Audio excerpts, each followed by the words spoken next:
Bu Ririn, ini apa sih sebenarnya bentuk-bentuk kekerasan berbasis gender itu, Bu? Silakan.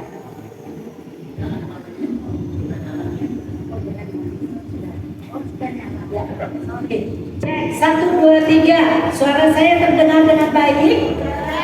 Tidak kalah dengan yang di luar?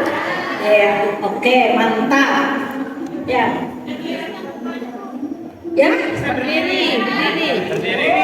Oh, diminta berdiri. Oh gitu. Kalau berdiri nanti kasihan Bu Ririn ya. Mungkin yang belakang boleh melihat begini ya. Ya, karena gini ya. Oke, saya berdiri ya Mbak Lulu. Izin dulu Pak Kadis, saya singkat saja. Baik, saya tolong dibantu tayangan PPT-nya ya. Kalau saya, ini pertama, saya akan menyampaikan kepada Ibu Bapak, teman-teman semuanya, adik-adik, ya saya juga golongan baby boomer soalnya ya, sama-sama Pak Kadis. Jadi kalau kekerasan berbasis gender dalam perspektif inklusi, itu kita sebenarnya harus ngomongin apa? Kita ngomongin data, kita ngomongin fakta, kita harus mendiskusikan tentang konsep gender itu sendiri, gender dan seks, dan kemudian juga kita mendiskusikan cara pandang masyarakat. Cara pandang masyarakat yang seperti apa? Yang patriarki. Patriarki itu yang seperti yang bagaimana?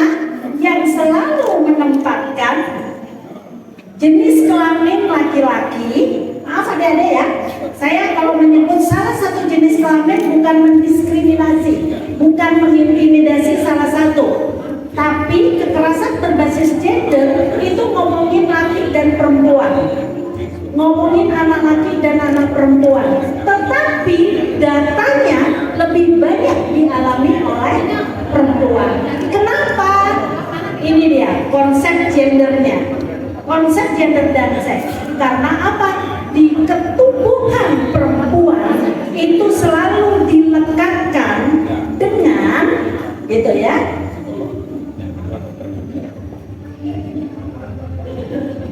ya, di dalam konsep gender ini selalu dilekatkan jenis kelamin diperlakukan, dipengaruhi oleh cara pandang karena dia laki-laki dan karena dia perempuan.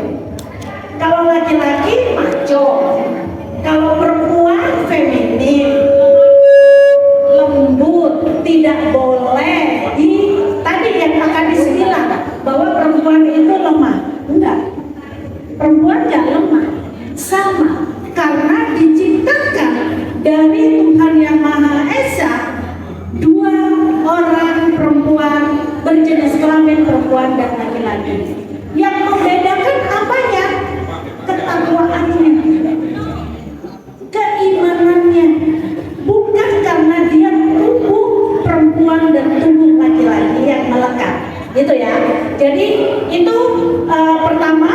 Yang kedua, ini kalau pinjaman, apa sih sebenarnya yang dimaksud dengan kekerasan berbasis gender?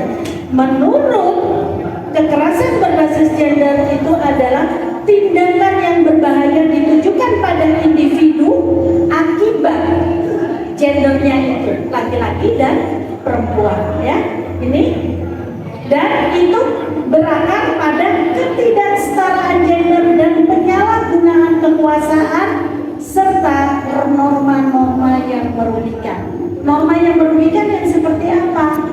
Kalau ada dua pilihan di dalam satu keluarga, laki dan perempuan, anak laki dan anak perempuan, mana yang lebih dulu disekolahkan? Jika biayanya mepet, pasti laki. Kenapa laki-laki? Karena tadi tanggung jawabnya lebih besar. Nah, faktanya sekarang sama, laki-laki maupun perempuan mempunyai tanggung jawab yang sama, gitu.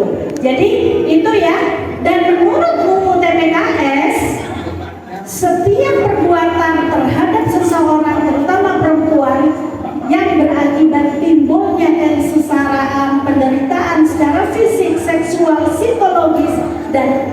atau penelantaran, termasuk ancaman untuk melakukan perbuatan pemaksaan atau perampasan kemerdekaan. Oke, ini bisa mudah dipahami karena apa? Saya menekankan ini ada banyak kelompok muda pacaran misalnya. Ayo dong, mau dong saya cium, kan kamu pacar saya. Ya kita bukan muhrim, itu ininya. Tapi enggak dong, kan kamu cinta mati sama saya. Harus dong penuhi. Nah ini sudah mulai terjadi relasi kuasa yang tidak setara antara perempuan dan laki-laki. Jangan cinta buta, ya. Gitu. Itu yang menyebabkan kenapa kemudian kekerasan dan kenapa selalu perempuan. Karena di tubuh perempuan dari ujung rambut sampai ujung kaki semuanya bisa dieksploitasi, gitu ya. Jadi itu dulu kekerasan berbasis gender. Nanti saya akan keluarkan lagi apa sebenarnya yang menyebabkan. Oke, itu dulu Mbak. Terima kasih. Nah, kita dengar, kita tahu bersama ya bahwa kekerasan berbasis gender itu ada satu tindakan yang berbahaya. Ini bisa dialami oleh individu, setiap individu ya. Ternyata kekerasan itu banyak di segala lini, itu bisa terjadi. Nah, sekarang kalau melihat kekerasan yang sampai hari ini berada di dekat kita ini, menurut saya ingin menanyakan kepada dua Gen Z kita nih ya, Gen Z kita yang sudah ada. Ini menurut Safira dan Tony sendiri, apa saja sebenarnya bentuk kekerasan berbasis gender yang paling sering dialami oleh remaja sekarang ini? Boleh dibagi ya, silakan. Mulai dari siapa? Kak Safira dulu, boleh. Assalamualaikum warahmatullahi wabarakatuh. Selamat pagi semuanya. Perkenalkan, saya Safira. Di sini saya akan mewakili dari perspektif pemuda. Tadi pertanyaannya, kekerasan apa sih yang paling sering dihadapi oleh perempuan di masa sekarang? Di sini saya membawa perempuan ya, karena memang konteksnya di sini perempuan itu yang paling rentan. Sebetulnya kalau kita berbicara terkait dengan kekerasan itu pasti banyak bentuknya ya. Tapi di sini yang ditanyakan yang paling sering. Sebagai mahasiswa yang paling sering saya rasakan itu adalah kekerasan verbal. Dalam bentuk seperti apa? Dalam bentuk seperti catcalling. Bahkan ketika kita berjalan di lorong-lorong kampus itu sering banget tuh kita di catcalling kayak "Hiu, cewek" kayak gitu. Itu sering banget terjadi. Dan anehnya sebagai mahasiswa fakultas hukum pun sering banget nih kita menemukan anak-anak yang harusnya paham hukum itu karena mereka nggak tahu bahwa sebetulnya catcalling itu merupakan kekerasan yang verbal gitu. Jadi saya sebagai pemuda yang hadir di sini ingin menyadarkan teman-teman yang ada di sini nih kalau catcalling itu juga termasuk dalam bentuk kekerasan. Karena hal tersebut dapat membuat orang-orang atau terutama perempuan itu menjadi nggak nyaman karena kekerasan itu adalah tindakan yang merugikan gitu. Jadi ketika perempuan merasa dirugikan atau merasa nggak nyaman ketika di catcalling, berarti itu udah termasuk ke dalam kekerasan. Iya. Jadi mari kita sebagai pemuda untuk menghindari kekerasan berbasis verbal seperti itu. Terima kasih. Iya, ternyata catcalling itu sudah dinormalisasikan ya. Bahkan semua orang asik aja mereka bercuit-cuit ya. Kadang malah menyebutkan body perempuannya yang lewat dan lain sebagainya. Ih, pantatnya besar, macam-macam. Itu sering kita dengar. Dan ini bahkan mungkin kita semua pernah mengalaminya. Nah, gimana nih kalau di desa, di lingkungan yang selama ini Tony geluti di sekolah maupun di lingkungan seperti apa? Oke, bismillahirrahmanirrahim. Assalamualaikum warahmatullahi wabarakatuh. Saya Tony Saputra, perwakilan dari fasilitator komunitas remaja khususnya Desa Lenek Duren. Kalau dengan konteks yang ditanyakan sama Mbak Lulu, tadi sudah disampaikan sama narasumber yang di sebelah saya, itu verbal ya, kalau menurut beliau verbal. Tapi yang sering sekali saya lihat kalau di kacamata saya itu yang sekarang yang sering saya lihat itu adalah online. Kekerasan gender berbasis online itu yang sering sekali saya lihat. Karena tanpa kita sadari anak muda sekarang itu lebih dekat dengan gadgetnya daripada orang tuanya. Itu yang saya lihat. Jadi pas saya melihat andaikan saya anak muda, mungkin yang sepantasnya saya lebih dekat dengan orang tua, tapi yang salahnya sekarang itu banyak yang lebih dekat kepada gadget ini. Nah, di online itu yang paling sering saya lihat sekarang itu anak muda mulai mencari uang, Mbak Lulu, mulai mencari uang banget. Tapi yang sering saya lihat itu tanpa dia sadari, dia dipaksa untuk melakukan suatu hal yang mungkin tidak diinginkan olehnya. Ada kasus yang pernah saya baca, yang pernah saya lihat sendiri, bahkan ada teman saya yang bercerita ke saya. Saya pergi ke Bali dan saya diminta untuk mempromosikan barang jualan yang saya jual. Itu untuk menarik orang, dia harus melakukan hal yang tidak diinginkan oleh dia. Mulai berpenampilan yang mungkin lebih seksi, yang mungkin lebih menarik, tapi kadang dia tidak nyaman. Itu yang mungkin yang sering saya dengar, Mbak, yang sering saya dengar, yang sering saya lihat. Jadinya, dan sayangnya dia tidak tahu kalau itu kekerasan. Dia tidak sadar kalau itu kekerasan. Dan pas dari Bali itu dia pulang langsung kita ada kegiatan di desa dan dia sampaikan seperti itu. Ternyata memang pengetahuan tentang kekerasan berbasis gender ini bukan hanya tentang fisik, bukan tentang pemerkosaan dan yang lainnya, tapi yang marak yang sering saya lihat kalau di saya itu kekerasan berbasis gender online yang selalu muncul bahkan di beranda saya ketika saya membuka gadget. Itu saja, terima kasih. Baik, ada dua tadi disebutkan bahwa catcalling kemudian KBGO, kekerasan berbasis gender online. Ini yang sering sekali. Bahkan saya pun sering menerima kadang video, foto yang menurut saya tidak nyaman. Tetapi apa sebenarnya yang membuat kelompok anak-anak muda atau orang remaja itu seperti menormalisasikan, ya, membiarkan? Ada nggak yang pernah dilakukan ketika anak-anak remaja menghadapi atau Safira dan Tony menghadapi kekerasan yang seperti itu? Kira-kira apa yang pernah dilakukan? Atau membiarkan saja? Boleh, silakan. Tentu kita sebagai perempuan yang bisa kita lakukan itu adalah berani melawan, karena sekecil apapun bentuk perlawanan kita itu adalah perlawanan. Dan kita juga harus mengingat bahwa di belakang kita bahwa ketika kita mulai untuk melawan itu kita bisa merangkul perempuan-perempuan yang lain gitu. Jadi kita bisa menjadi contoh bagi perempuan-perempuan yang lain. Walaupun itu sangat sulit ya, apalagi ketika kita sendirian. Tetapi yang meng-catcalling itu tuh banyak segerombolan. Tetapi sebetulnya yang nge-catcalling itu tuh cemen gitu, karena mereka beraninya bergerombolan. Padahal kalau sendiri itu pasti mereka nggak berani. Jadi saya rasa menjadi perempuan itu adalah harus berani, karena kalau bukan kita siapa lagi gitu yang dapat melindungi kita dari bentuk kekerasan yang seperti itu. Baik, berarti harus kita berani bicara stop, jangan melakukan kekerasan, ya. Jangan harus berani melawan, harus berani menolak, ya, segala bentuk kekerasan. Nah, saya ingin ke Pak Kadis nih. Pak Kadis masih ini ya. Oke, pengen mendengar Pak Kadis ini. Kalau kita melihat tadi banyak disampaikan adik-adik kita, selama ini kekerasan yang dinormalisasikan, yang masih terjadi sampai hari ini, sebenarnya kebijakan kita kan cukup banyak ya. Mulai dari undang-undang, kemudian ada perda di tingkat NTB, bahkan ada pergub dan bahkan perdes itu sudah ada di tingkat desa. Nah, seperti apa sebenarnya implementasi dari kebijakan ini, Pak Kadis? Terima kasih, Pak. Jadi kalau kita dari sisi organisasi struktur ya, jadi artinya organisasi pemerintah daerah, kalau dalam hal ini kita disebut Dinas P3 AKP, Pemberdayaan Perempuan, Perlindungan Anak dan Keluarga Berencana.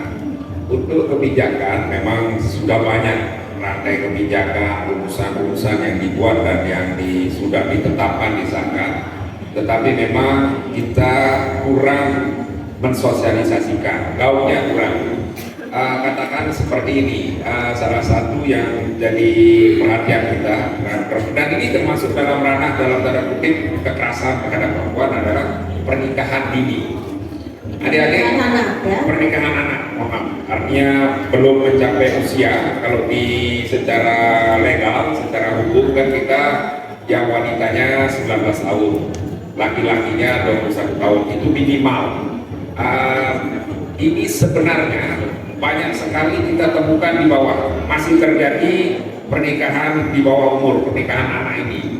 Tetapi di desa itu sebenarnya mereka tahu, cuma mereka tidak bisa bergerak karena mereka belum mengetahui yang melakukan itu bisa dikenakan pidana. Ada undang-undang, kemudian kalau di kita ada perda dari provinsi, di mana pelakunya, misalnya begini, ada pernikahan di bawah umur, itu otomatis tidak didaftarkan secara legal di negara. Artinya yang menikahkan itu tidak akan memberikan buku nikah, ya, karena dia masih di bawah umur, tidak memenuhi persyaratan. Kemudian pasti saksinya, bahkan walinya pasti bukan wali yang memang paling berhak. Dalam hal ini ayah dari mempelai wanita, pasti nanti walinya biasanya dipakaikan wali lain, wali hakim istilahnya. Kemudian begitu juga secara agama harus ada saksi 2 orang. Jadi adik-adik, untuk melaksanakan satu pernikahan, terutama kita bicara dalam konteks pernikahan anak, itu sebenarnya ada keterlibatan orang lain secara wajib, ya, secara sah, secara syariat itu paling tidak ada yang menikahkan, ya. Kemudian ada wali dari mempelai wanita dan ada saksi 2 orang. 4 orang ini secara aturan ini sudah bisa diberikan hukuman. Dan kalau kita laporkan, itu mereka pasti akan terjerat hukum. Kita bisa lihat, misalnya itu kalau dihukum itu ada sesuai dengan peraturan itu maksimal 12 tahun, bisa dipenjara 12 tahun. Nanti sesuai dengan proses persidangan yang dijalani. Tetapi ini tidak, kita jarang menggaulkan ini. Saya pernah ada pertemuan, kepala desanya bilang kita sudah lelah menghimbau. Tetapi kita tidak pernah tahu bahwa ada sanksi, ada semacam pressure yang bisa kita tegakkan sehingga bisa memiliki efek jerah. Ini sudah ada adik-adik. Memang kita punya kelemahan, kita juga mengakui bahwa kita dari institusi pemerintah, aparatur pemerintah masih kurang mendiseminasikan hal-hal seperti ini, mensosialisasikan seperti ini sehingga para pihak bisa melaporkan dan para pelaku bisa terjerat sesuai dengan hukum dan undangan yang berlaku. Ya, itu secara kebijakan cukup jelas. Sebenarnya sudah ada. Tapi sampai hari ini UTPKS belum ada implementasi untuk perkawinan anak. Ini yang kita mohon kepada kita semua. Ya, belum ada yang berani nih Pak Kadis untuk melaporkan. Ini yang kita coba bangkitkan. Baik. Ya, kalau melihat tadi kebijakan yang belum terimplementasi dengan baik, ini pasti ada hal-hal yang mana tempat nyangkutnya nih. Nah, sebagai mitra pembangunan nih, Bu Ririn, kira-kira apa sebenarnya upaya yang mungkin LPSDM lakukan di dalam upaya-upaya pencegahan atau memastikan implementasi UTPKS ini berjalan? Silakan. Ya, terkait dengan implementasi kebijakan, sebenarnya Lombok Timur itu sudah cukup progresif ya, sampai kemudian perdes gitu. Perdes peraturan desa untuk pencegahan perkawinan anak gitu ya, turunannya dari Perbu. Nah, tapi banyak yang lupa tidak mengkaitkan dengan undang-undang yang lebih tinggi di atasnya dan keberanian sebenarnya dari para ya kita semuanya, masyarakat yang sudah mengetahui di dalam UU TPKS, Undang-Undang Tindak Pidana Kekerasan Seksual, salah satu klausul yang diatur adalah perkawinan anak, ya. Perkawinan anak kalau dilakukan oleh orang tuanya, maka orang tuanya bisa dijerat secara hukum. Hukuman penjara 12 tahun tadi disampaikan, kalau tidak denda 200 juta. Siapa yang mau mendingan 200 juta pakai usaha, ya kan? Mulai bisnis anak muda gitu, ketimbang nikah. Nah, apa yang sudah dilakukan oleh LPSDM dengan melakukan pengorganisasian kelompok muda, penguatan fasilitator komunitas, teman sebaya gitu di beberapa desa, yaitu ada di Lenek Duren, terus kemudian di Montong Betok, di desa-desa Pijot, Tapang Raya, Loyok dan banyak lagi gitu ya. Terus pengorganisasian juga sekolah perempuan. Yang di pemerintah, di level pemerintah, kami juga melakukan sebenarnya penguatan pada kepala desa dan dusun. Waktu itu 2 bulan yang lalu kalau nggak salah ya, 200 kepala desa dan kepala dusun se-Lombok Timur, dan itu cukup efektif kayaknya. Kepala desa memampang tuh baliho gede gitu ya, yang bunyinya diambil dari klausul pasal Undang-Undang Tindak Pidana Kekerasan Seksual Pasal 10 pasal 10 ya, pasal 10, karena di dalam UTPKS itu bisa melibatkan partisipasi masyarakat. Partisipasi masyarakat siapa? Ya kita, anak muda, kelompok dewasa, orang tua, OPD, itu semuanya atas nama masyarakat gitu. Jadi itu yang sudah dilakukan, dan sebenarnya yang paling penting adalah LPSDM melakukan pembongkaran cara pandang kritis. Ini yang penting supaya tidak dinormalisasi gitu. Perkawinan anak, oh iya ketimbang zina, lebih baik menikah gitu.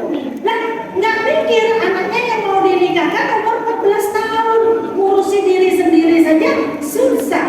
Nanti mungkin Pak Kajis bisa menjelaskan apa sih sebenarnya 1000 HPK itu gitu ya. Karena kalau usia 14 tahun, bahkan ada yang 12 tahun gitu ya, itu gizi makanannya masih berebut sama kita, masih masa pertumbuhan, sudah diisi dengan anak. Dan itu cara pandang yang kemudian di masyarakat ditandai dengan yang konsep gender dan seks tadi, bahwa anak perempuan boleh dinikahkan jika sudah akil balik. Akil baliknya ditandai dengan apa? Menstruasi dan mimpi basah. Jika itu terjadi, maka gitu. Nah, ini yang kemudian dampaknya seperti itu, coba-coba dan lain sebagainya. Jadi ini yang penting, pendidikan Kespro, dan juga intinya sebenarnya ini di kepala. Seksi menurut kelompok muda kayak apa? Menurut orang tua seperti apa? Seksi kalau pakai daster. Seksi kalau pakai kutungan. It's okay, nggak apa-apa. Itu tubuh-tubuhku, pakaianku, gitu kan? Tapi ada masyarakat yang punya norma di situ. Nah, itu yang kemudian sekarang tidak ada satu orang pun di Lombok Timur, mungkin sekarang saya sendiri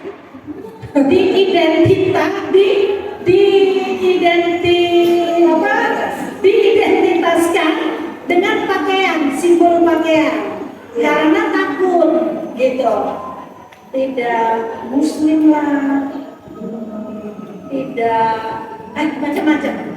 Ada simbol-simbol yang dilekatkan kepada perempuan dan laki-laki gitu. Jadi itu karena kita dilekatkan pada tubuh perempuan itu selalu menjadi objek itu tadi gitu, objek seksualitas.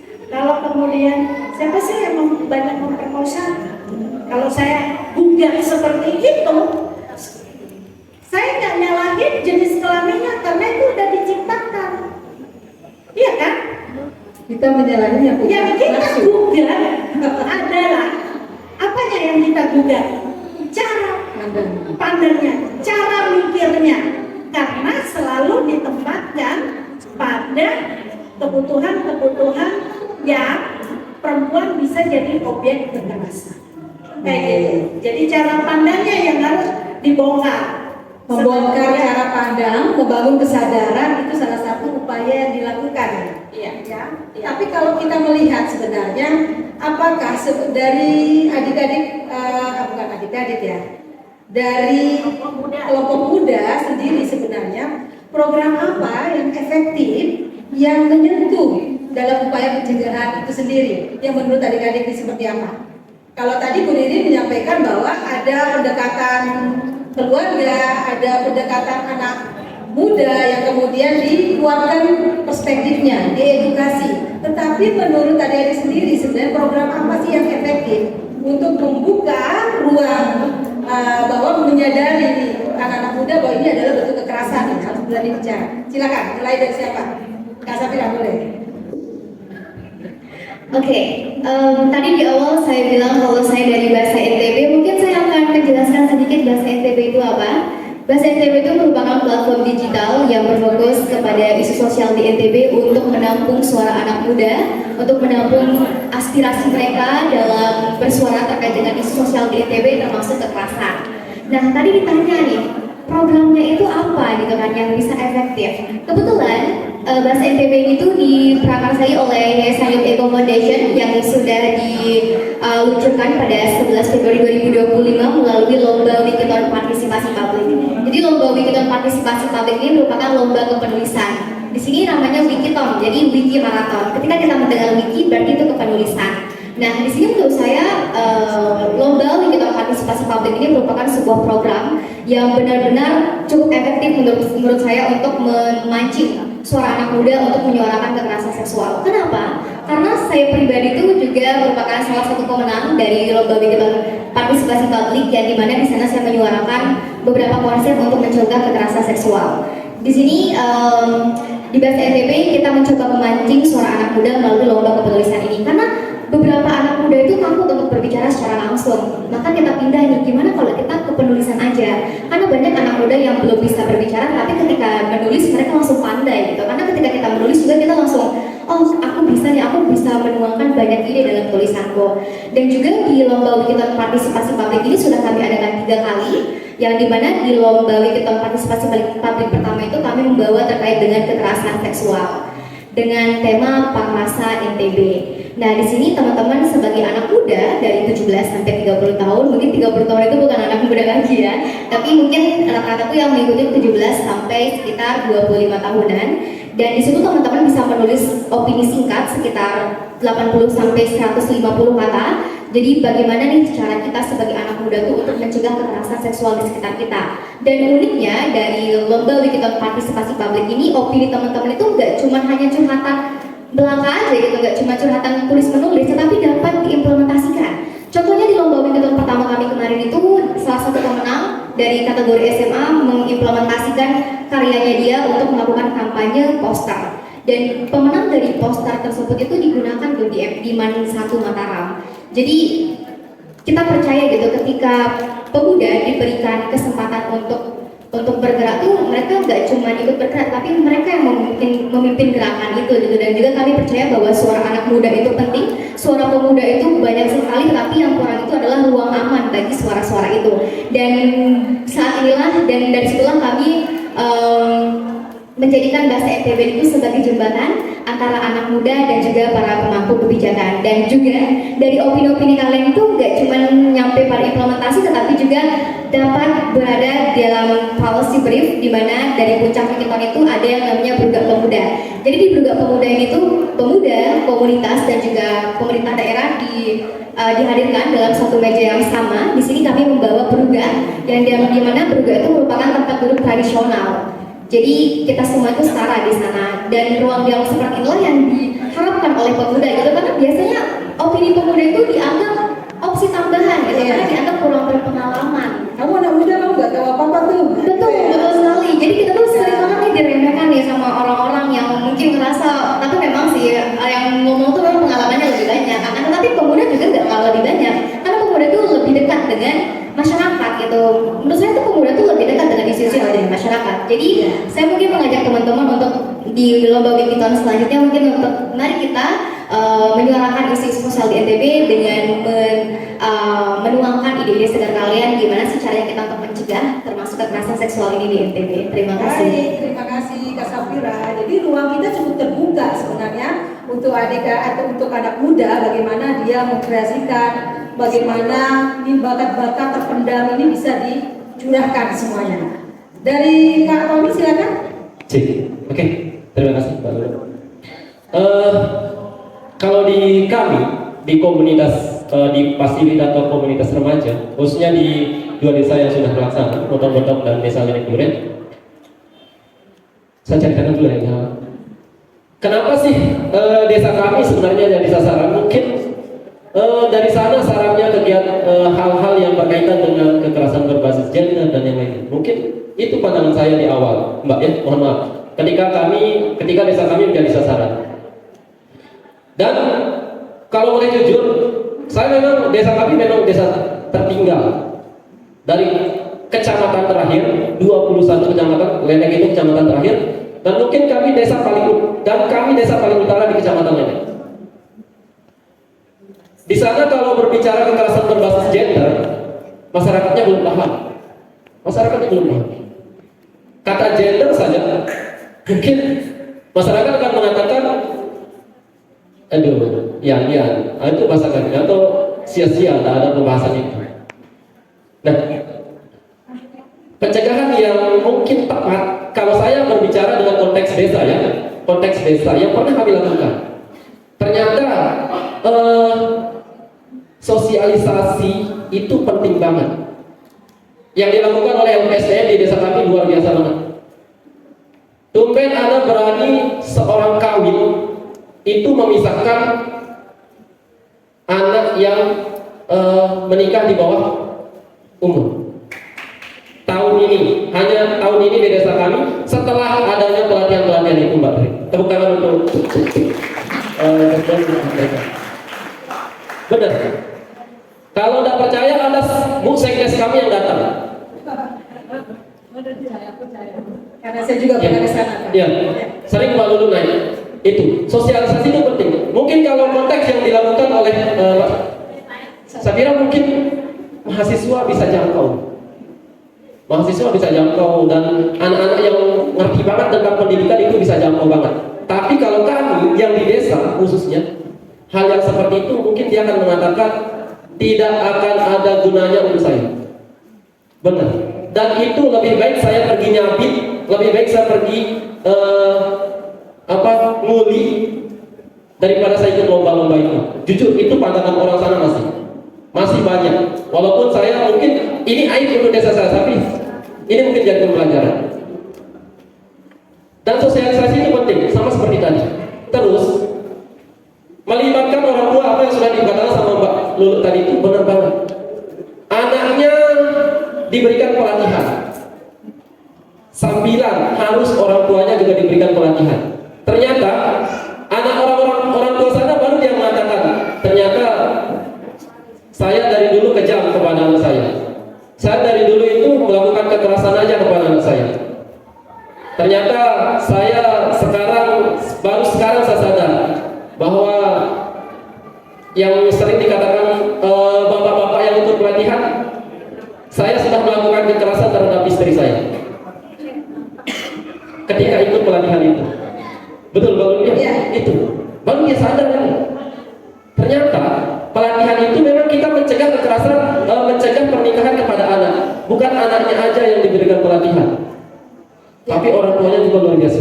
Pendekatan orang tua kepada orang tua. Ya. Nah, terus perbanyak kegiatan-kegiatan yang berhubungan dengan pencegahan kekerasan. Hari ini Desa Lenek Duren mengadakan jalan sehat dalam rangka mencegah kekerasan berbasis gender dan mencegah perkawinan anak. Itu inisiasi dari kegiatan yang dilakukan LPSDM juga, dan kami tindak lanjuti. Dan alhamdulillah baru pertama kali mungkin Lenek Duren mengikuti kegiatan jalan sehat dan dengan orasi bahwa pernikahan di bawah usia pernikahan anak itu berbahaya dan yang lainnya.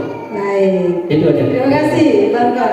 Ya, jadi Bapak Ibu dan teman-teman semua, kakak-kakak, adik-adik semua, jadi Lenek Duren itu adalah desa yang belum pernah ada intervensi. Baru kami pertama kali, dan kami cukup kaget-kaget melihat ya, dan konservatif ya kalau melihat di desa Lenek Duren. Silakan nanti yang musiknya, tetapi jangan awal di sana nggak ada duren ya.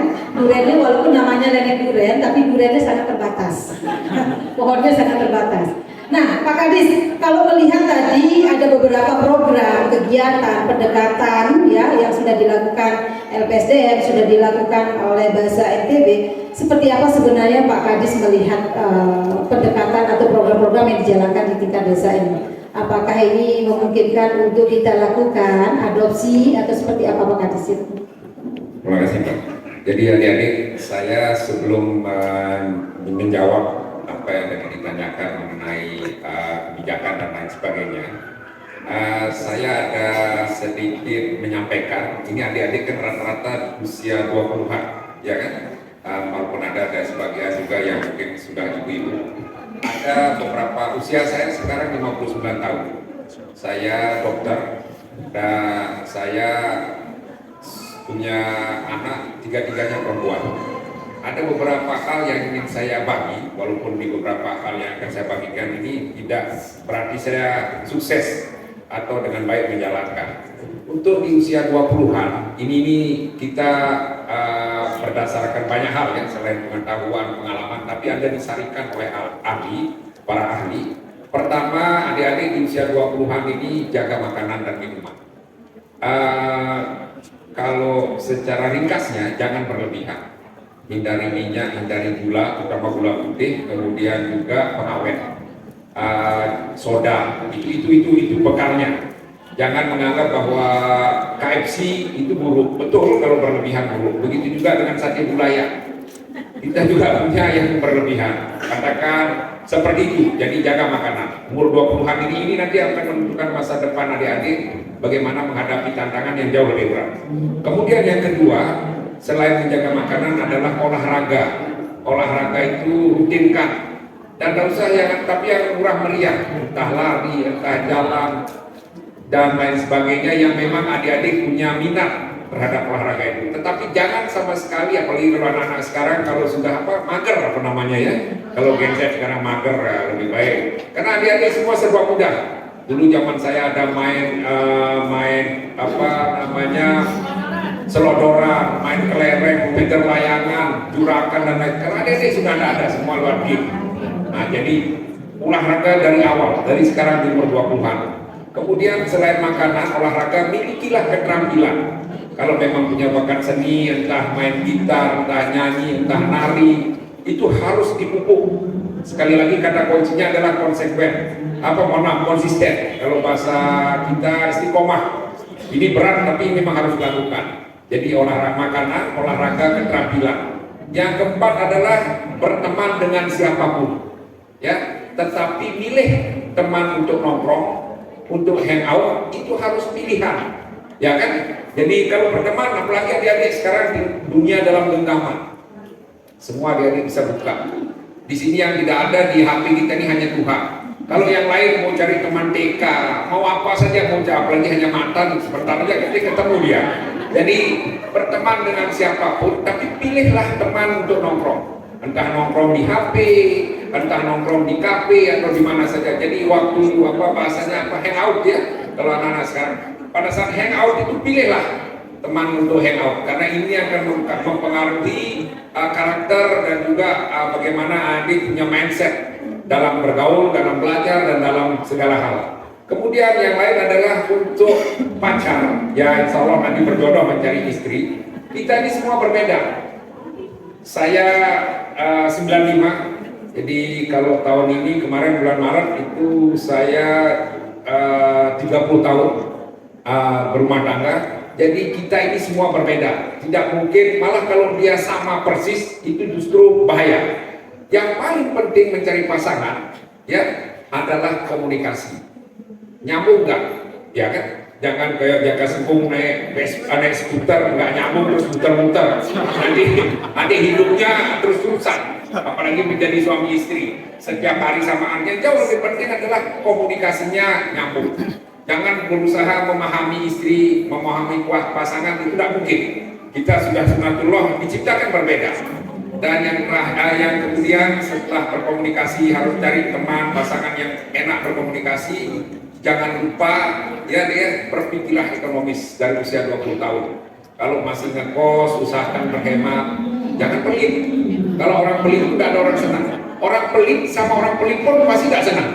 Ada orang pelit berteman dengan orang pelit yang lain, mereka pasti tidak senang. Apalagi dengan kita yang tidak pelit. Jadi jangan tapi kita harus mulai berpikir ekonomis. Ya, dan yang tidak kalah penting ini yang terakhir adalah beribadahlah.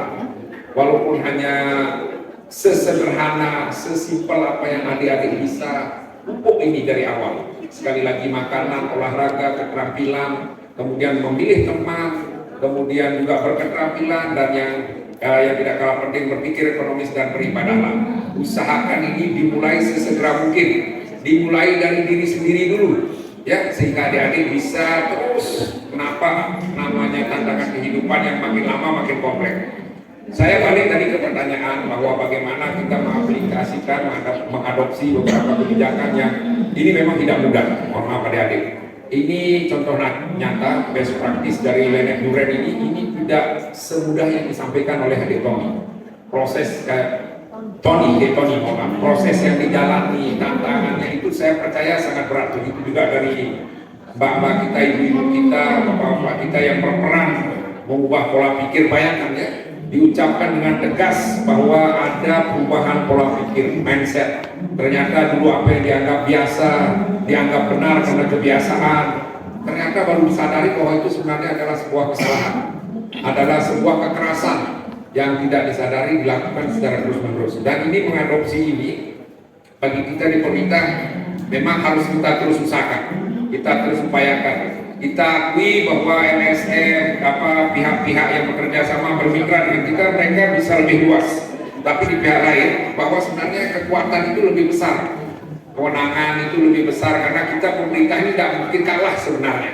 Karena kita punya aparatur, kita punya anggaran, kita dilindungi hukum, kita adalah kepanjang tangan negara. Tapi celakanya, kita justru menjadi lebih kaku dengan hal-hal seperti itu. Birokrasi seperti inilah yang menyebabkan banyak hambatan, banyak benturan. Nah, adik-adik yang masih muda, generasi penerus kita yang memiliki mindset yang lebih fresh, pikiran yang lebih terbuka, hati yang lebih lapang, ini yang akan adik-adik hadapi terus-terusan. Makin lama kiri kanan adiknya akan menjadi pesaing. Makin lama karena kualitas yang dibutuhkan, karena persaingan makin berat, kualitasnya harus lebih tinggi daripada yang lain, sehingga adik bisa menonjol dan bersaing dalam menghadapi tantangan yang lebih berat. Baik, terima kasih Pak Kadis. Ya, membangun dari diri sendiri itu tidak jauh kalah penting ya. Bagaimana upaya-upaya, bagaimana membangun diri untuk menjadi, tadi disampaikan oleh Kak Safira ya, mari gunakan tidak hanya mager saja dengan handphone, tetapi gunakan apa keahlian, kemampuan kita miliki, itu bisa bermanfaat selamanya. Baik, karena saya sudah diingatkan oleh panitia, tapi kayaknya perlu saya minta izin ya panitia untuk menambah sedikit waktunya. Saya buka ruang diskusi, 3 orang penanya boleh, 3 orang penanya, 1, 2, 3. Udah pas 3 orang lagi yang nanya ya. 1 ya, dari kakak sebelah kanan saya ada kakak perempuan 1 lagi. Oke. Oh boleh, katanya dari depan boleh juga nih. Boleh 2 kakak-kakak sama 1 ya.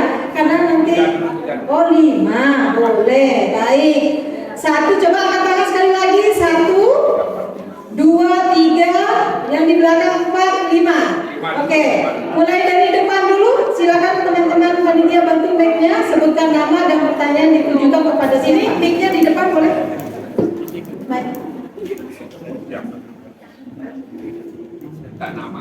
Ya, sebut nama dari mana ya. Pertanyaan ditujukan kepada siapa? Silakan. Baik, bismillahirrahmanirrahim. Assalamualaikum warahmatullahi wabarakatuh. Sebelumnya perkenalkan, nama saya Muhammad Irsan Alwi. Saya berasal dari Kota Raja. Di sini saya sebagai perwakilan dari Forum OSIS Osim Kabupaten Lombok Timur. Nah, baik, di sini saya akan bertanya ke. Nah, di sini terkait kekerasan terhadap perempuan. Nah, ada beberapa aspek. Nah, namun aspek yang saya ingin tanyakan itu adalah terkait kekerasan seks. Nah, jadi sebelumnya saya ingin menyampaikan beberapa hasil analisis saya terkait yang sudah saya dapatkan dari beberapa materi-materi sebelumnya yang sudah saya dapatkan dari acara yang memang bertema tentang kekerasan seks. Jadi gini, berdasarkan analisis yang sudah saya dapat, kekerasan seks itu biasanya seksual itu biasanya terjadi karena tekanan relasi yang dimana salah satu contohnya adalah kekerasan seks yang dilakukan atau pelakunya adalah orang-orang penting di sebuah instansi. Salah satunya adalah pondok pesantren. Banyak sekali sekarang kita lihat ponpes atau instansi-instansi yang melakukan kekerasan seks terhadap bawahan ataupun murid yang dimana pelakunya adalah orang-orang penting di dalam instansi tersebut. Oleh karena itu dapat disimpulkan kekerasan seks itu adalah salah satu penyebabnya adalah relasi kuasa tadi. tekanan relasi. Oke, pertanyaannya? Relasi kekuasaan, relasi kekuasaan. Pertanyaannya, apa sih tindakan yang tepat menurut Ibu untuk mengatasi hal tersebut gitu? Baik, Sekian terima dari kasih. saya. Wassalamualaikum warahmatullahi Waalaikumsalam wabarakatuh. warahmatullahi wabarakatuh. Ya, lanjut. Ya, boleh berdiri ya. Sebut nama dari mana. Oke, baik. Bismillahirrahmanirrahim. Assalamualaikum warahmatullahi wabarakatuh. Oke, perkenalkan nama saya Juriati Faziah. Saya dari lingkungan Muhajirin. Di sini saya mewakili teman-temanku hati. Jadi saya mengucapkan terima kasih karena dari rangkaian kegiatan 16 HAKTP ini harus menjadi penggerak perlindungan HAM perempuan sepanjang tahun. Bukan hanya kampanye musiman dari perlindungan, juga harus secara interseksional memastikan perempuan paling rentan seperti penyandang disabilitas dan minoritas gender tidak tertinggal dalam akses keadilan dan keamanan. Jadi di sini saya memiliki dua pertanyaan. Yang pertama, bagaimana memastikan bahwa 16 HAKTP bukan hanya kampanye tahunan, tetapi menjadi indikator keberlanjutan perlindungan HAM perempuan sepanjang tahun. Dan yang kedua, dalam konteks interseksionalitas, bagaimana kita memastikan bahwa kebijakan pencegahan kekerasan tidak hanya melindungi perempuan yang mudah terlihat, tetapi mencakup dari kelompok yang paling rentan seperti disabilitas, pekerja informal, dan minoritas gender. Sekian, Assalamualaikum warahmatullahi wabarakatuh. Waalaikumsalam warahmatullahi wabarakatuh. Boleh yang ketiga tadi di deretan belakang satu lagi. Ada tadi yang angkat tangan sebelah sini? Boleh? Ya.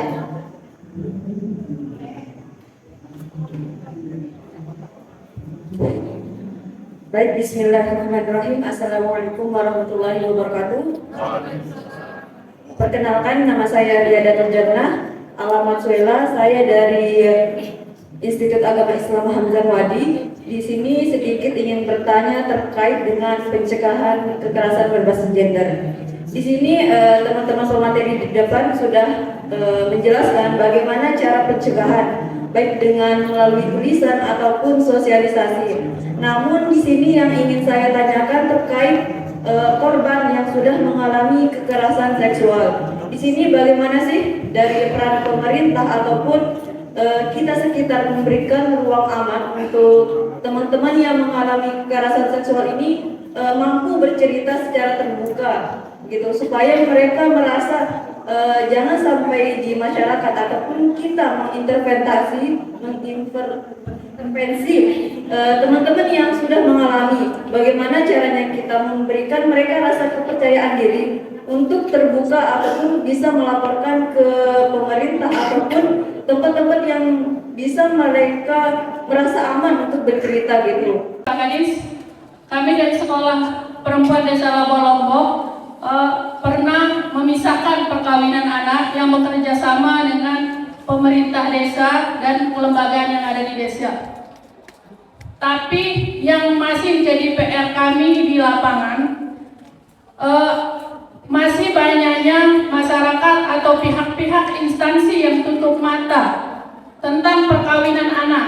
Karena bagaimanapun kami dari komunitas sekolah membela atau memisahkan mereka, tapi kalau kami tidak didukung dari instansi atau pemerintah, itu semuanya sia-sia. Dan kami dianggap, apa sih mereka, tidak ada wewenang, tidak ada jabatan mau misahkan kami. Itu yang masih bikin PR kami yang di masyarakat memisahkan anak atau perkawinan anak tersebut. Nah, kalau anak yang sudah terlanjur dinikahkan oleh orang tuanya, rata-rata di sana dinikahkan oleh orang tua dan pemuka agama saja, meskipun perdesnya sudah ada. Nah, yang sudah terlanjur dinikahkan, kami mengedukasi dengan pihak rumah sakit untuk menunda kehamilan sampai umurnya cukup yang sudah terlanjur dinikahkan. Nah, yang ingin kita harapkan yang kita harapkan bersama, dukungan dari pemerintah kerja kami di lapangan. Kami kadang melapor ke PPA, ke LPSDM, ya, kami bekerja sama. Tapi pemerintah dari kepolisian atau Babinsa seolah-olah tutup mata apa yang kami kerjakan di lapangan itu. Jadi kami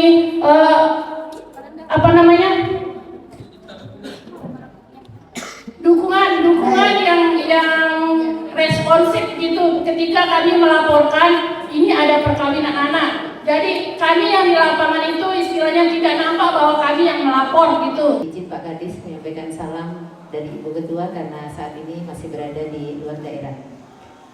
Terkait dengan kegiatan hari ini, menurut kami ini sesuatu yang sungguh luar biasa. Terima kasih kepada Direktur LPSDM dan Pak Kadis DP3KB. Tadi dari perwakilan generasi muda, Mbak Safira dan Bang Tony sudah kita mendengarkan ada beberapa program tentu dengan sasaran yang berbeda. Kami sangat tertarik khususnya dengan apa yang disampaikan oleh Bang Tony tadi, karena sasarannya dan pelaksanaannya itu ada di masyarakat. Yang tentunya kondisi yang kita hadapi saat ini bahwa kekerasan yang dihadapi berbasis gender ini bahkan dialami baik dari tingkat anak-anak, remaja, dewasa, baik itu dari jenis kelamin laki-laki dan perempuan itu semakin banyak terjadi. Bahkan menurut kami ada yang tidak terekam atau secara data itu tidak masuk, itu lebih banyak lagi pastinya. Karena memang dari sisi norma dan kebiasaan masyarakat mungkin ada malu atau menjadi aib sehingga tidak dilaporkan. Keren ya. Silakan mulai dari Bu Ririn, mungkin nanti bisa merespon tadi pertanyaan dari Evisan ataupun pertanyaan yang lain ya. Silakan. Ya, terima kasih apresiasi pada 5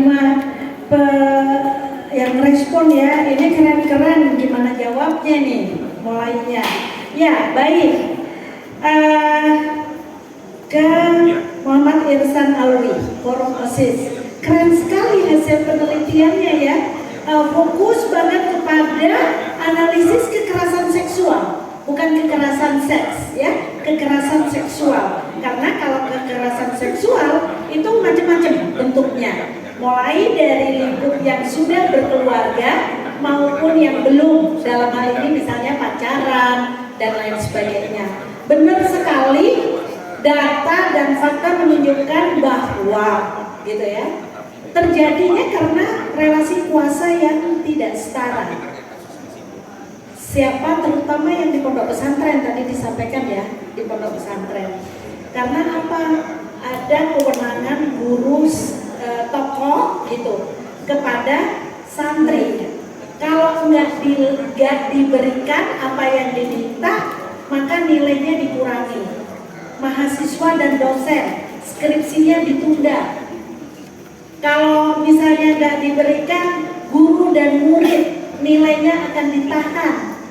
Kan kita sebagai yang tidak mempunyai kuasa pasti nurut sama yang berkuasa. Dalam hal ini adalah yang berkuasa orang dewasa. Orang dewasa siapa? Yang pegang institusi, baik itu tokoh agama, dalam konteks rombong, tokoh agama sangat ditokohkan. Jadi nggak bisa melawan. Dan apa titah tokoh agama, tokoh masyarakat itu pasti dibenarkan. Walaupun itu sebenarnya salah. Masa ngajak santrinya di kamar dibenarkan? Ya kan? Jadi nggak bisa. Satu sisi itu tuan guru saya yang ngajarin saya, satu sisi saya adalah santrinya. Jadi itu sudah terbangun. Dosen dan mahasiswa, gitu ya. Jadi itu yang kemudian juga pacar. Dan ini itu tadi kita harus membongkar yang namanya konsep gender dan seks itu gitu. Dan ini penting sebenarnya merubah perilaku. Apa yang tepat? Tindakan apa yang tepat untuk pelaku misalnya? Ya hukuman, sanksi. Gimana kekuatannya? Ada UU TPKS gitu. Di sana ada 9 jenis yang diakomodir di dalam Undang-Undang Tindak Pidana Kekerasan Seksual, termasuk ibu bapak yang sudah berkeluarga, pemaksaan sterilisasi itu juga bagian dari kekerasan seksual. Karena itu nanti panjang deh gitu ya, ada satu sesi khusus itu, tapi pemaksaan juga di dalam konteks perkawinan juga ada. Kalau untuk anak muda, kelompok muda biasanya terjadi karena di dalam relasi berpacaran, kemudian di sekolah dan lain sebagainya. Nah, yang tindakan yang tepat penjara. Mari laporkan. Berani kita bersuara. Siapapun itu. Kita dengar kasus yang di Lombok Barat, ayah kandung selama 22 tahun melakukan perkosaan pelecehan seksual pada anaknya. Ini otak apa dengkul gitu kan? Ya kan? Jadi kayak begitu ya ininya. Gimana yang Juliati tadi? Yang 16 HKTP. 16 HKTP. Kalau 16 HKTP ini yang pasti bukan seremonial tahunan. Kalau di kita gitu ya, khususnya di kami LKSDR, ini menjadi satu rutinitas. Bukan hanya pada HKTP, tetapi ini menjadi satu mandat di dalam organisasi untuk melakukan edukasi dan literasi kepada masyarakat. Contohnya sudah ada tadi Tony gitu ya, dan juga sekolah perempuan. Itu jadi kalau kemudian kebijakannya pada interseksionalitas, mungkin ini masih kata-kata yang asing. Interseksionalitas itu adalah mengkaitkan analisis bahwa kekerasan berbasis gender bukan tunggal, bukan hanya karena satu soal, tetapi ini saling berkelindan. Karena dia perempuan, karena dia disabilitas, karena dia miskin, karena dia ekonominya terbatas, karena aksesnya tidak dapat. Jadi ini semuanya menjadi antar satu isu dengan antar satu persoalan berkelindan dengan persoalan yang lain. Kita baru ngomongin yang masyarakat, belum ngomongin kelompok rentan. Kelompok rentan itu siapa? Termasuk di dalamnya adalah perempuan, disabilitas, lansia. Itu sangat berlapis yang dialami. Kayaknya itu kalau yang 2 GOW, kami dengan senang hati LKSDR jika diajak untuk berkolaborasi, mari. Karena untuk mengadopsi sekolah perempuan itu tidak hanya bentuk ibu-ibu gitu ya, tetapi ada prasyarat, ada modul yang harus dipersiapkan dan ada yang harus dikuatkan. Itu terima kasih. Ya, silakan Pak Kadis. Oke, sebentar ya Pak Kadis, masih ada kaitannya dengan gimana memberikan ruang aman bagi penyintas untuk berani bercerita. Seperti apa Pak? Terima kasih. Jadi pertama tadi ini saya saya komprehensifkan. Pertama tadi dan Adik Janah ya dari Institut Agama Islam Hamzah Wadi mengenai rumah aman, mengenai penanganan korban lah ini maksudnya. Ini memang kita akui bahwa sampai dengan saat ini, sampai dengan hari ini kami di Kabupaten Lombok Timur kita belum memiliki satupun rumah aman yang memenuhi standar.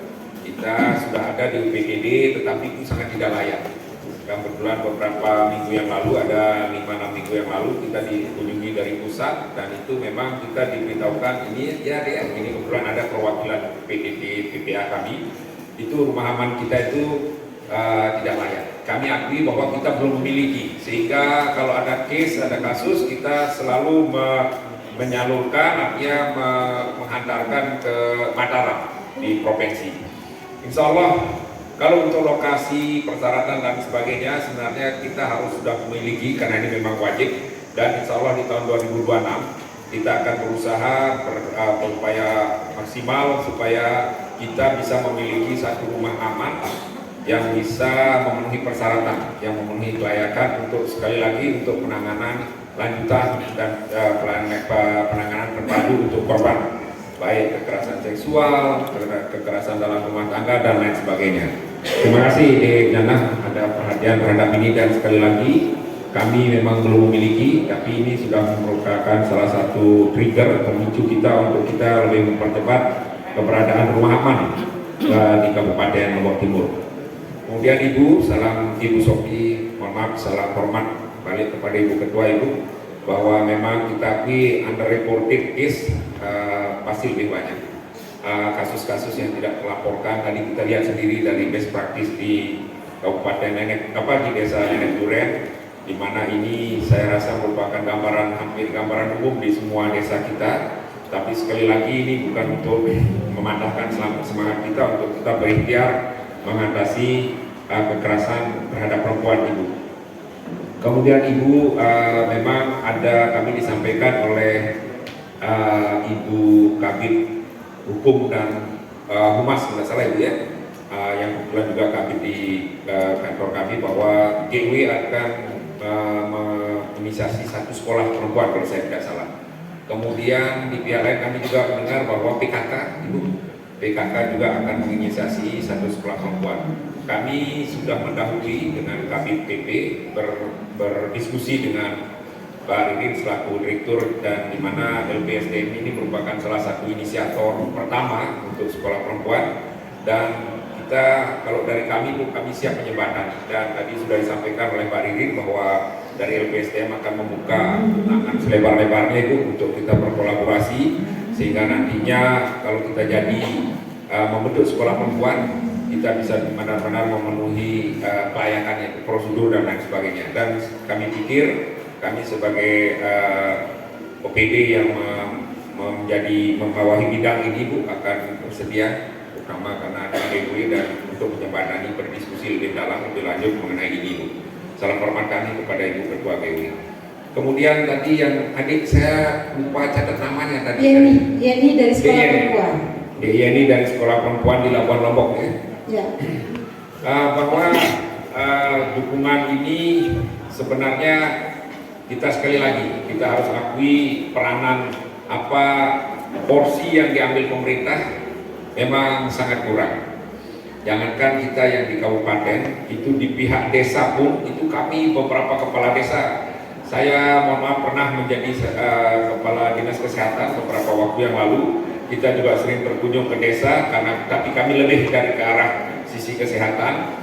Itu sampai lelah kita memberitahukan, tetapi tapi ini bukan mustahil. Memang ini susah, tetapi harus terus kita usahakan. DNI kalau dari sisi kesehatan satu saja ya, misalnya begini, mengapa kita pakai patokan 19 tahun? Mana DNI tadi ya? Oke, jadi begini deh, mengapa dari sisi kesehatan kita menggunakan batasan umur 19 tahun? Tulang pinggul wanita itu yang akan merupakan salah satu organ penting dalam kelahiran, dalam proses melahirkan. Itu tulang pinggulnya itu seperti begini ya, agak lonjong tapi tidak lonjong sempurna. Tulang pinggul itu lebarnya akan mencapai maksimal itu di usia 19 tahun. Ya, memang ada variatif, tetapi dari secara ukuran itu 10 meter, 10 cm diameternya. Diameter dari tulang panggul wanita ini itu 10 cm. Ya, kalau dia belum mencapai ukuran optimal ini, belum usia 19 tahun, ini pasti kurang dari 10 cm. Kalau anak itu sehat, usia kehamilannya 9 bulan, gizi ibunya baik, ya, kemudian dia juga mengalami tahap-tahap pemeriksaan kesehatan dan lain sebagainya, itu rata-rata lingkar kepala anak yang normal itu 9,6 sampai 9,8 cm. Kalau ibu ini usia muda, kemudian anaknya dalam rahimnya itu tumbuh normal, ini akan jelas-jelas menyusahkan ibu itu dalam proses melahirkan. Ini hanya salah satu tinjauan, hanya salah satu kajian dari satu aspek saja, dari aspek ekonomi, anatomi kesehatan. Dan adik, mohon maaf, bila nanti memang mudah-mudahan tidak ada DNI, tapi bila ada, kami punya UPTD DP3AKB itu di 21 kecamatan. Kalau toh ada benturan di desa, sebenarnya di desa kami punya juga. Di desa 254 desa di Lombok Timur ini kami ada 3.100 lebih TPK namanya. Tapi itu saya pikir tidak akan berdaya guna. Tapi yang lebih berdaya guna dia bisa memanfaatkan laporan di 21 kecamatan itu ada UPTD DP3AKB. Biasanya ada di kecamatan dan dekat dengan kantor camat. Itu ada di kantor camat, Pak Kadis. Ya. Sekretariatnya ada di kantor camat. Ada yang di kantor camat, ada juga yang berdiri sendiri, tapi biasanya jadi satu dengan kantor camat. Itu boleh melaporkan secara anonim. Kita punya ada kepala, ada KTU-nya, ada kadiknya, kepala unit, ada KTU dan dilengkapi beberapa staf. Kami jamin kerahasiaannya. Yang penting kita diberikan data, laporkan, dan maaf, yang melaporkan sebenarnya sekarang sudah dilindungi undang-undang. Kalau dulu kita lihat ada tetangga kita berkelahi, suami mukul istri, kita laporkan bisa dituntut balik kita, karena nanti istrinya tidak mau ngaku. Oh saya bukan dipukul suami, bohong, ini fitnah. Kalau sekarang tidak bisa deh. Saya lihat tetangga saya, apalagi itu keluarga, tetangga saja kita lihat ada suami mukul istrinya, laporkan, kita dilindungi sekarang. Malah tidak bisa diapa-apakan. Jadi jangan takut. Dan kita punya saluran, walaupun belum beroptimal. Mungkin ini dari kami. Terima kasih Pak Kadis. Mungkin dari Kak Safira dan Kak Tony terkaitnya tadi ajakan GWI untuk kolaborasi ini. Menarik, silakan.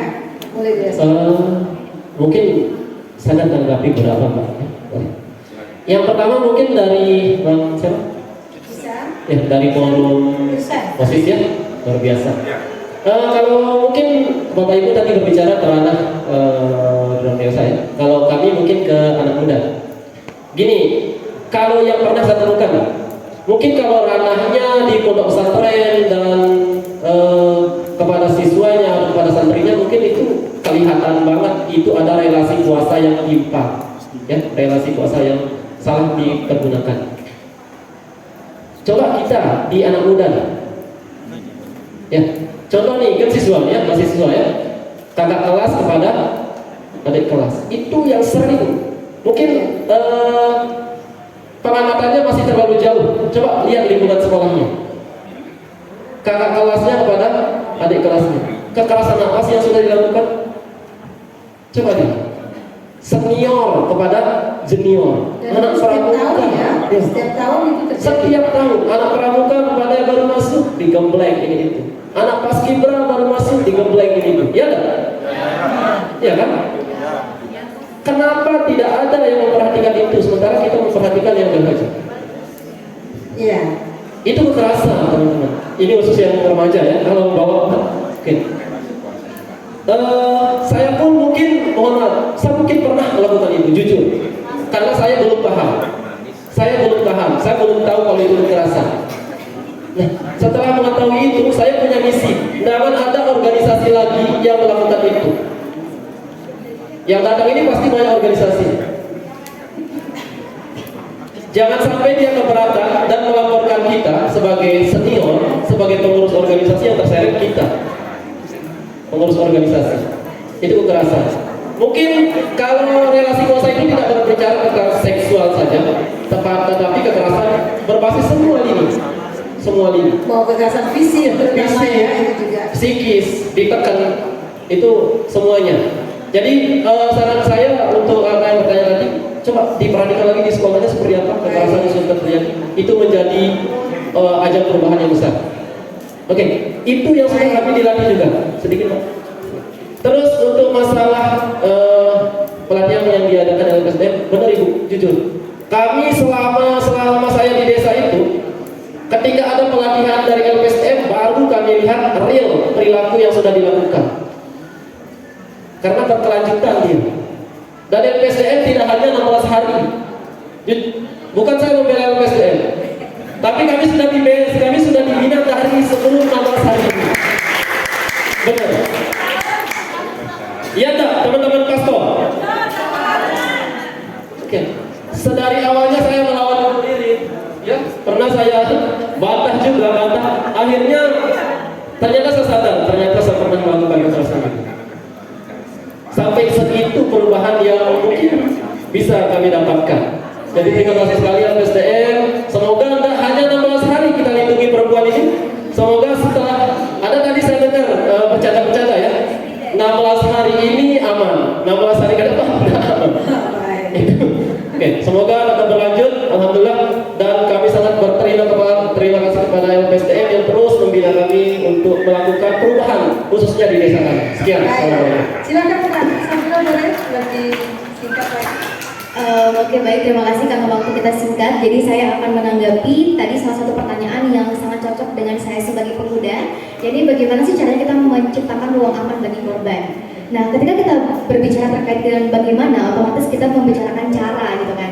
Nah, tadi juga udah dijelaskan oleh Pak Hadis, kalau sudah dinyatakan juga kalau di NTB itu sebetulnya belum ada ruang aman yang benar-benar memberikan rasa aman bagi perempuan gitu.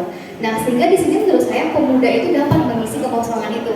Dengan cara apa? Berkaca dengan slogan dari slogan Forum Anak, yakni 2P, pelopor dan juga pelapor. Di sini menurut saya pemuda itu sangat penting gitu. Kenapa? Karena pelopor di sini itu adalah bagaimana perannya kita sebagai pemuda itu menjadi teman sebaya untuk menjadi tempat curhat bagi teman kita gitu. Karena biasanya yang menjadi korban kekerasan itu adalah perempuan muda gitu. Yang perempuan muda itu memang agak rentan karena memang tadi akibat relasi kuasa tadi, dan relasi kuasa itu sebetulnya juga udah dijelaskan secara tegas dalam pasal 6 huruf C Undang-Undang TPKS, dan itu juga sudah mengakomodir gitu jaminan perlindungan terhadap perempuan. Tetapi memang dalam implementasinya itu kurang gitu karena memang ada hambatan dari aparat penegak hukumnya maupun dari segi institusinya. Dan menurut saya pelopor di sini tuh teman-teman sebagai pemuda tuh bisa nih untuk menjadi teman sebaya bagi teman-teman yang menjadi korban. Jadi nggak usah langsung dijudge, memang agak sulit, akan tetapi memang sudah banyak gitu platform-platform maupun kegiatan-kegiatan yang mendorong kita sebagai anak muda tuh untuk dapat dilatih, untuk dapat lagi menjadi seorang teman sebaya, dapat menjadi pelopor bagi teman-teman yang lain. Kemudian pelapor, mungkin dari segi pemuda tuh agak susah ya untuk melaporkan karena tidak tahu bicara mekanisme untuk melaporkan itu seperti apa. Akan tetapi kita sebagai pemuda juga nggak ada salahnya untuk bertanya kepada orang dewasa. Jadi kita sebagai pemuda yang pelopor itu bisa mengajak teman-teman yang lain untuk mari kita bersama-sama untuk bertanya kepada orang muda gimana sih caranya melaporkan itu. Sehingga pesan saya adalah mari kita sebagai pemuda tidak bungkam terhadap sistem yang menetapkan kekerasan, tapi mari kita menjadi pemuda yang melawan untuk tidak hidup dalam sistem yang terus-terusan mempertahankan kekerasan itu sendiri. Terima kasih. Baik, terima kasih atas untuk keempat narasumber kita. Ya, nanti kita akan pertajam setelah sesi talk show ini akan ada diskusi-diskusi kelompok yang tentu akan dikemas dengan sangat menarik ya. Dan apa yang kita bahas hari ini bukan sekedar teori, bukan wacana, dan bukan sekedar acara seremonial, tapi ini tentang kita, tentang teman-teman kita, tentang orang-orang yang mungkin diam-diam itu berjuang untuk bagaimana menghadapi kekerasan. Ingat bahwa kekerasan itu nggak keren, menghormati itu keren, mendengarkan itu keren, dan membela korban itu jauh lebih keren. Baik, kita pun semua punya peran sekecil apapun tindakan kita itu tetap berarti, mulai dari jaga komentar, jaga batasan kita, sampai berani speak up ketika ada yang salah atau ada yang merasa tidak nyaman dengan yang dilakukan oleh orang lain. Baik, Bapak Ibu, kakak-kakak semua, kita cukupkan talk show kita pada siang hari ini, dan nanti mungkin ya Kak Tony nanti akan ada diskusi lagi setelah ini. Nanti mungkin kita akan dipandu oleh kawan kita, Bang Umar, silakan. Ya, nanti akan membantu untuk diskusi kelompok atau diskusi-diskusi yang akan dikemas sangat menarik, yang pastinya tidak bosan. Demikian dari saya atas nama panitia ya untuk kegiatan sesi talk show-nya. Saya cukupkan. Terima kasih. Wabillahi taufiq wal hidayah. Wassalamualaikum warahmatullahi wabarakatuh. Tepuk tangan.